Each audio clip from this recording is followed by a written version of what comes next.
Minnesotans remain evenly divided over Governor Tim Walz, according to the new KARE 11 NPR Star Tribune Minnesota poll. The poll showed his favorability at 48%, with 47% unfavorable. Our political reporter John Croman joins us now with a deeper dive into those numbers. John? Mason-Dixon polling talked to 800 likely voters last week to gauge the mood of the state just 6 weeks before the election. Governor Walz was the only person on either presidential ticket to get more favorables than unfavorables, but there's definitely a divide over his performance. Governor Tim Walz has energized Democrats nationally, but Minnesotans don't all see him in a positive light.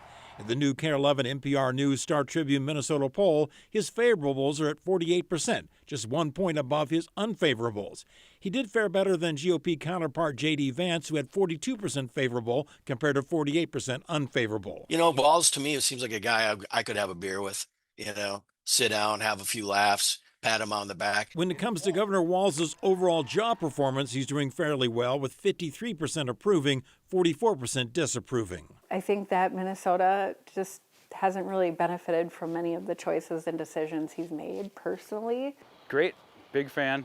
He seems like he's serious. He's a really down-to-earth guy. We've all seen him at the state fair. When pollsters looped in the DFL-controlled legislature, 49% said they approve how Walz and Democrats have governed versus 47% who disapprove. Sometimes working with Democrats can be like herding cats, and more reason than not, but they got things passed. If 50% of people are Republicans, 50% are Democrats, and the Democrats have control 100% of the time, 50% feel left out.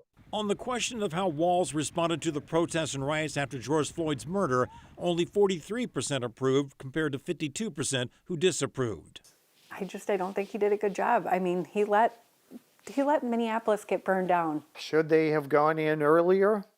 Well, the crowd was noisy but better behaved to start with. He was late with his responses. I think he should have responded faster the way that he did. Walz did better on the question of how he handled the COVID pandemic, with 52% giving him a thumbs up, 46% thumbs down. Tim made me feel safe.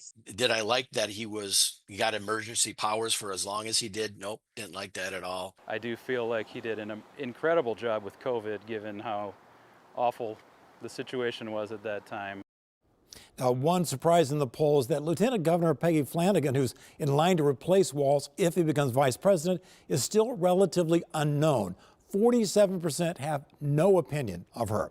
Tomorrow, we'll hear what voters think about the integrity of the election. Back to you. Really interesting stuff, John. Thank you.